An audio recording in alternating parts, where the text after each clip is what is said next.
हेर्नुहोस् हेर्नुहोस् हेर्नुहोस्, यो चाहिँ मेरो गाउँ।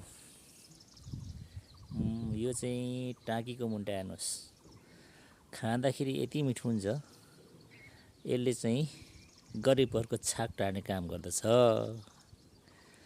यसलाई पकाएर हिजो हाम्रो परापूर्वकालमा हाम्रा बाजे बराजुहरूले चाहिँ खानाको सट्टा पनि यसलाई प्रयोग गर्थे भन्ने किंवदन्ती छ। हेर्नुहोस्, यो चाहिँ वसन्त ऋतु सुरु सँगसँगै एकदमै पौलोहरू आइरहेको छ। हेर्नुहोस् यहाँनिर यो चाहिँ बारीहरू हो। यहाँ मकै छरिसकेको छ, सुन्तलाको बोटहरू छ।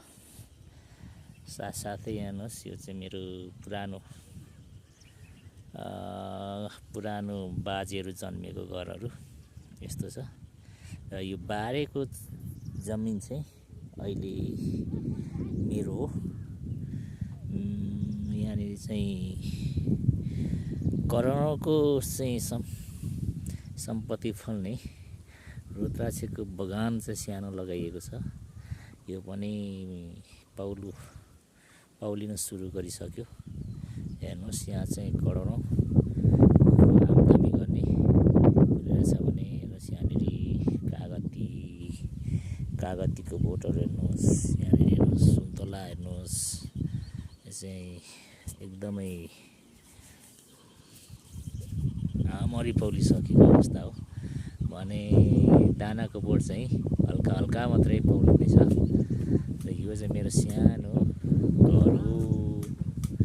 घर यस्तो छ। हेर्नुहोस्, दुःख छ पहाडमा। सँगसँगै हेर्नुहोस् यहाँनिर यो चाहिँ कोठेबारीहरू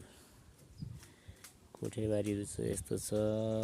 हेर्नुहोस् हेर्नुहोस् हेर्नुहोस्, एकदम रमाइलो भइरहेछ अहिले चाहिँ यो वसन्त ऋतु सँगसँगै।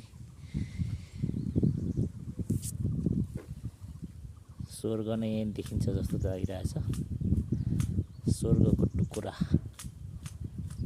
स्वर्गको टुकुरा हे शुक्रको टुकुरा। हेर्नुहोस् मित्रहरू,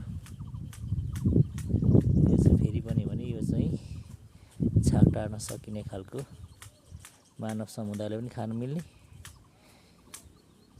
वस्तुले पनि खान मिल्ने, चौपायाले पनि खान मिल्ने यस्तो छ। ल हेर्नुहोस्, फेरि पनि यो चाहिँ तारबारीहरू। ल हेर्नुहोस्, यो चाहिँ बगान हो, ट्याम्के बगानले पैसा निकै साटिसक्यो। यस्तै छ भने यो चाहिँ घर हो। यो माथिल्लोपट्टि